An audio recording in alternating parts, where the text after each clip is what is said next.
What's up, everybody? Brett Okamoto from ESPN, and it is time for UFC Best Bets with my good pals James Krause, one of the top coaches in the sport from Glory MMA. And then we got Nick Kalikas from Circus Sports here in Las Vegas. He's over there working at the sports book over there in Circa. So pleasure to have you, gentlemen. Before we get to UFC Fight Night, let's go back and look real quickly at UFC 261, which is one of the best cards I think we've ever seen in this sport. So we've talked a lot about the fights, but let's talk about the money that we won. At least the James won. James makes it, I don't know, man, 5 weeks, 6 weeks in a row. He picked Randy Brown. When you gave it out on the show, I'm blanking on the line. It was a slight favorite on Randy Brown. It was 160, I think. Minus 160 over Alex Oliveira. 150, I think. 150 or 160, somewhere in there. And he gets it done in style, one arm rear naked choke. Great finish there by Randy Brown. And then Nick was on Zhang Wei Li, and that fight didn't last too long. Rose with a spectacular knockout. That's how it goes sometimes, right? We're planning on Nick getting back on track here this week with UFC Fight Night. How about my boy Jeff Molina? Let me get some love for Jeff Molina. Yeah. Molina looked great. Coming forward and just robotic almost in that third round. They were talking about it, not getting too mixed up in some of the emotion of the fight. So I credit that for a good corner, James. So nice work there with the Jeff there. But then we're looking at UFC Fight Night this weekend back at the Apex. Jiri Prochazka is a minus 130 favorite over Dominick Reyes. Interesting fight, man. And just from the standpoint of Dominick Reyes, I mean, you go back 1 year and a lot of people were saying this guy beat John Jones, and now all of a sudden he's got something to prove here in this main event against Jiri, who only has one fight in the UFC but looked very, very good in it against Volkan Oezdemir. So, James, let's go ahead and start with you on this main event. How do you see stylistically this fight breaking down? Well, it depends on what day you ask me, really. It's such a interesting matchup because we just don't have a ton of information on Prochazka, right? Like, I feel like this is one of those fights that early on, it's kind of like a flip, right? Like who's going to land big? I just tend to lean towards Reyes in this fight just because of the experience. He's been in there with some of the higher level guys, but Prochazka, man, that dude has some real power and he is so freaking awkward. He's so awkward. I rewatched this fight today with Volkan Oezdemir, and it's just, he's just weird, man. He throws these punches that you think are going to be uppercuts and then straightens them out at the last second. He looks like he's kind of shying away and then he darts in with 2 or 3. He's just a really tough guy to time. He seems really long. He kicks well. But, man, to me, when you get up to that elite level in that division, like the top 3, top 5, it's going to take more than that to win sometimes, So like when I look at this fight, like gun to my head, I gotta go Reyes just on the value because he's a dog in this, and he's proven that he can hang in there with some of the elites in the division. And that's strictly from a betting line perspective. The fight, in terms of just looking at a fight, I don't know what's going to happen, man. This is a really, really tough one for me to call. If I'm Dominick Reyes, I fit in early. You know what I mean? Like fit in early. Let's test his grappling skills and see where he's at on that, because we haven't really seen any of that yet. So or at least get him settled in a fight where it's not so damn dangerous. It's an interesting matchup, man. I'm on the fence on it. I really am.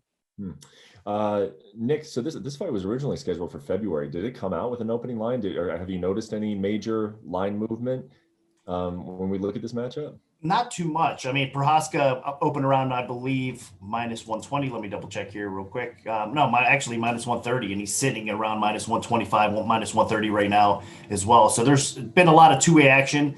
But, I mean, Prochazka is staying as a favorite here, which is maybe surprising to some because, of course, Reyes is the household name out of the two at least, having that, like you said, that very close fight. I think he did beat John Jones, as crazy as that sounds. I think he won 3-2 there. But the last fight did not look good for him. I mean, it was a big letdown spot. He got finished, of course. Not a bad loss. I mean, Blachowicz obviously winning the title. And since then, I mean, defending against Izzy or whatnot, he looked good. I think he's underrated somewhat. So that's not necessarily a bad loss. And I think people are just counting him out now. I think people are kind of tossing him aside saying, oh, this guy's done. He lost to John Jones and Blachowicz. I don't think he's quite done. So I think you can make a case for him being a slight favorite in this spot, to be honest with you.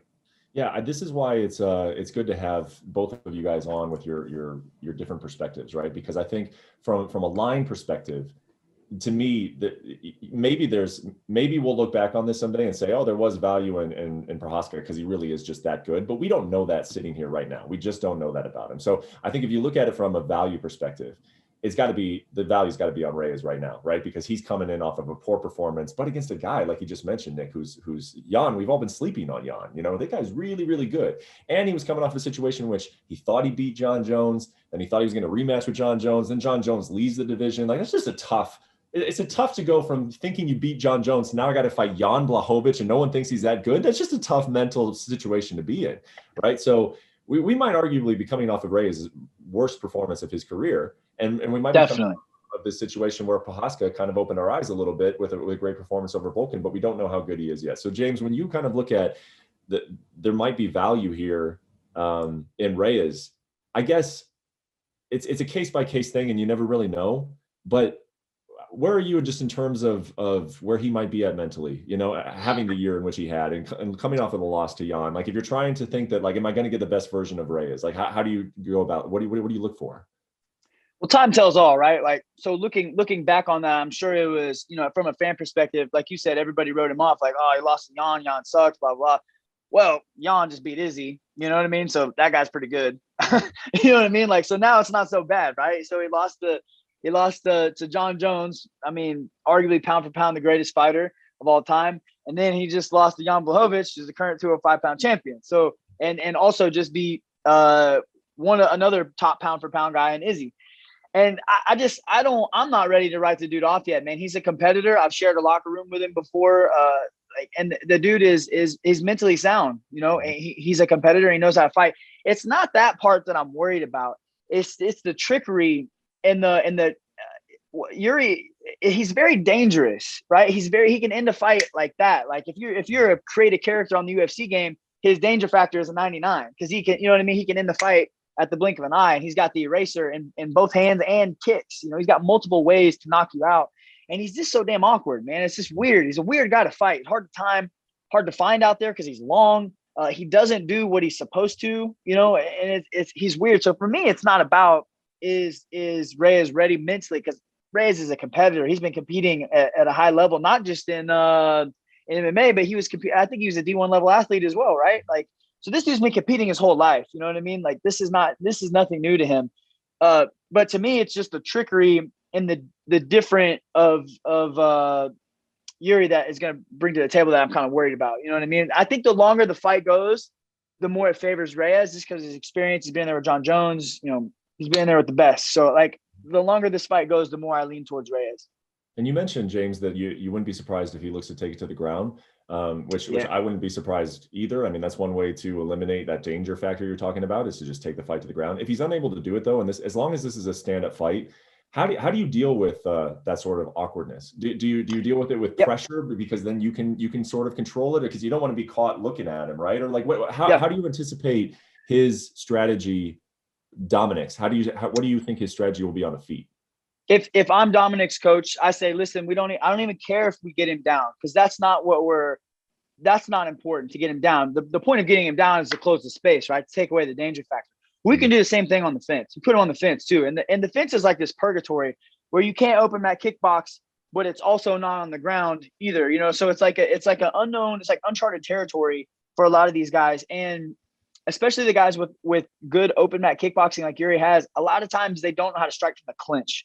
Right. So if I'm Dominick, I don't care what my shot looks like. I take a head inside single shot and just look to come up to the body, lock him up, and then walk him to the fence, you know, or just keep him locked up, you know. And even if it's just the first round, we always say this in my gym, is like, just settle him into the fight where he's not so damn herky jerky and he doesn't have that power, you know, because when we start the fight, it's just like survival. You're like, you know, you're so scared. So it's like, okay, I'm used to being here now. I'm going to be here for a minute. I need to calm down a little bit. I might be here for 15 minutes. Right. So just settling him into the fight is what I would look to do as Dominick's coach. You know, get a hold of him, wear on him a little bit, you know, put him on the fence. If you can get him down, great. If you can't, just put him on the fence, and then let's close that gap to where he doesn't have that. It at least takes the danger factor away, right? Like, at least it's 50-50. If he's going to hit me, I can hit him back. And it's not just, I'm not getting picked apart at 6 feet away, you know? So that's what I would look to do, is I would look to fit in immediately, jab fit in, and just, you know, get a hold of him, wear him down a little bit, get him settled into the fight, get him comfortable where he's not so like spastic. Yep. So Nick, as you're listening to that and you're listening to what James's strategy would be, Give us some insight on the total, and what is it sitting at? Where has it kind of moved? And as you listen to sort of how James is thinking the fight could play out, what are you thinking in terms of the total? Well, right now it's sitting at 1.5 rounds over -155. It opened lower and it's been bet up. Let me double check here. Yeah, so it opened around, I believe, 120-ish, 130-ish, and it got bet up to like 155. So it's been bouncing around a little bit. And it is a tough spot because both these guys have firepower. And again, the way their fights went last time, I think a lot of people aren't expecting this fight to go that long. But I actually do lean a little bit more towards the over. I mean, you got to give these guys, I think they can go 7.5 minutes with each other, right? So if I was going to pick between over and under, I'd lean a little bit more over 1.5. I don't think it's hitting the scorecards, though. I don't think this is going 5 rounds. Something's got to give along the way, but I think the sweet spot is probably in the second or third round where maybe this gets done if they don't go out there and, somebody lands early on in the first round, of course. Yeah, I got to think that Dominick's going to be like, man, after my last fight, I don't want that to happen again. I got to do something a little different here. You know what I mean? Even if he gets a hold of it and chews up 2 minutes, 2.5 minutes on the clock, then it's just a 5-minute go.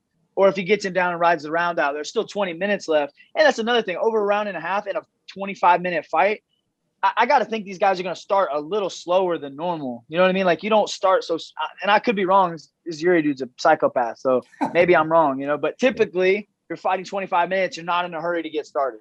Yeah, and it's a smaller cage, right? So, I mean, because it's back in the apex, so they're going to use a smaller cage. So there's not going to be as much room for Prochazka to kind of, use his footwork and utilize that kind of unorthodox striking style that he has. But he will obviously be on his bike a little bit. And James nailed it, man. He's just so unorthodox. The angles that he utilizes, the striking offense, you don't see it too often. I don't think you could replicate it. That's what makes him a little bit dangerous. But defensively, he's very hittable. And Reyes has enough power that he can make him count when he does land. My only hesitation to really kind of take a look at that under any circumstance, whether it's 1.5, 2.5, 3.5, is that if Dominick gets in there and finds out that he has a wrestling advantage, he might just wrestle, because of everything that we're saying about Jiri, that he's so dangerous. You could be beating him for 4 rounds, and then he hits you with something that you don't see coming, and it can upset your night. So because of how badly Dominick needs a win, if he goes in there and finds out he can out wrestle the guy, maybe we just see him wrestle. So maybe something to consider when we're looking at. I'll almost bet anything Dominick wrestles at some point, man. I'll almost bet anything on it. He's at least going to try. You know what I mean? Like, I think he would be crazy not to try it. Yep. Crazy not to. Yep. All right. So there's the main event talk. Let's go ahead and get into your guys' best bets. Nick, we'll go ahead and start with you this week. Where are we going? I mean, we just talked about it. I think I have to take the value on Reyes. I think he could be a slight favorite in this spot. So for me, Prochazka has to come out here and prove it. He has to win a couple of these in a row. I mean, he's already kind of got himself in title contention. If he wins this fight, I mean, he's legitimately in line for a title shot. So it's a big opportunity for him. I just don't buy it. I think it's a little bit of fool's gold right now. And I think Reyes, this is a good spot for him to bounce back. So until Prochazka goes out there and gets it done, I have to take the value, what is plus money on Reyes. I think it's Reyes or pass in this situation. So I do like Dominick Reyes. That's going to be one of my picks. I also like Kudalaba against Dustin Jacoby. That's another one. That's going to be a very competitive fight. I understand that Jacoby is a very good striker. I get it. I mean, Glory Kickboxing, he squeaked out a very controversial decision in his return to the UFC. I got to say that because a lot of fans thought he lost that fight. Kudalaba did not look good, obviously, coming off that loss to Ankalaev. But I think that's why it's a bounce-back spot for him as well. So right now, we're buying these guys. We're buying Reyes. We're buying Kudalaba at their absolute lowest price. These lines would be different if they're not coming off losses. So they're not. I don't think they're going to look as bad as they did last time. So I think you have to gobble up the value. And again, it's all about value. Now, the trust factor, I mean, honestly, I'm a little worried for sure because Kudalaba, like I said, he got floored like he did against a world-class fighter. And then Reyes, we've seen him perform so bad last time out. So there's got to be a little bit of concern. But you got to put that aside and bet where value is. And I think both of those spots have a little bit of value. One of the things you're not talking about, Nick, is Grishin missed weight by 5 pounds in that fight against Jacoby his last time. You know, when the fighter misses weight, you know what it does to the stats of that guy winning the fight, right? I mean, it drastically shoots it up. No, right. I'm with you. It's Kudalaba. It's not a bad play. I'm just saying there's also an X factor in that of why I think he looked. Dude, I was at that fight. Grishin looked massive. He looked huge, but he looked weight. I mean, anyway, they're not bad plays.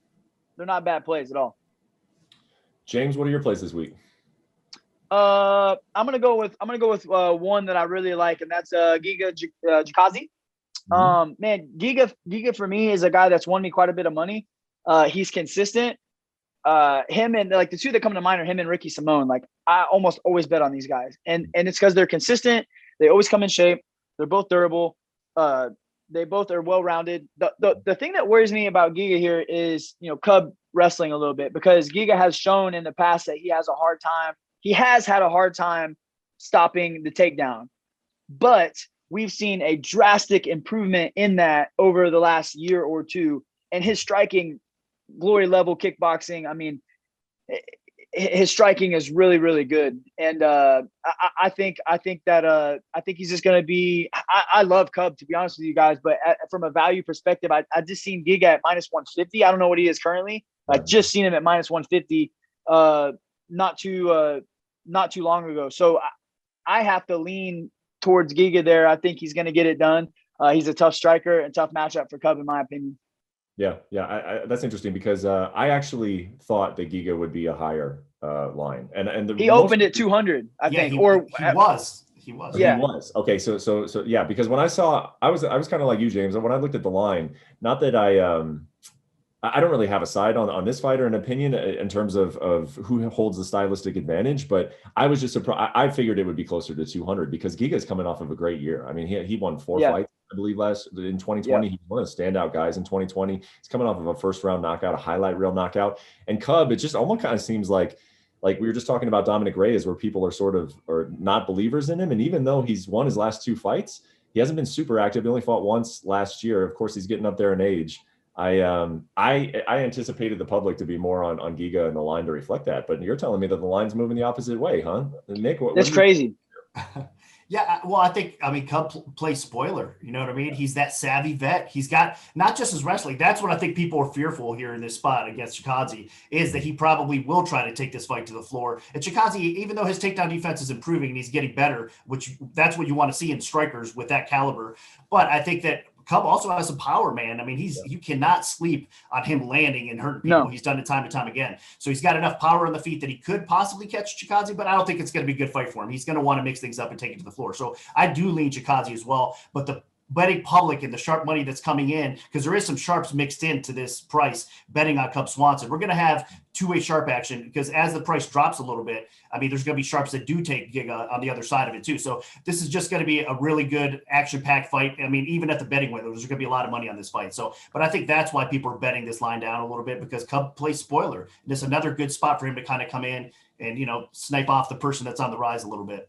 Yeah, it's interesting, because you look up and down this the lineup on Saturday. I'm super curious about this fight. I'm super curious to see how Giga does, because he's shown so much potential. But like you mentioned, Nick, Cub's been here before, and he's wrecked that potential before, not even all that long ago. So now we can watch that fight. We can have a little bit of money on it, because James is on Giga. So we got Giga. I double down, double down on Giga. He's confident. It's because he's so hot. This is what a hot James Krause does. He starts betting down. Hey man, doubling down on the bet. No, it's nothing against Cub. I don't stylistically, I think Giga is just a really difficult matchup for him. You know what I mean? I like what I've seen. And Giga hasn't, who's he beat his last 2? Jamie Simmons, who is not Cub Swanson. You know what I mean? Like, right. I'm real with this. Like, you know what I mean? I'm aware of what we're up against, but I also don't think that we've seen the best from Giga yet either, And I think his takedown defense has improved. I think he's going to get the job done. I feel pretty good about it. Right, one of my most impressive fights for him. And we be on Dominick Reyes. One last thing you want to say, Nick, before we take off? I think his win over Chikaze's win over Morales was pretty a really good win as well, right? I mean, that was a very hard fought battle against another rising kind of prospect. So yeah, he's definitely on the rise, and he's getting better every time we see him fight. All right, guys, we've been on a little bit of a roll lately. Hopefully, it'll continue this Saturday, and we'll be back here to talk about it next week. You guys, thanks for watching. Go. Thank you for watching ESPN on YouTube. For live streaming sports and premium content, subscribe to ESPN+.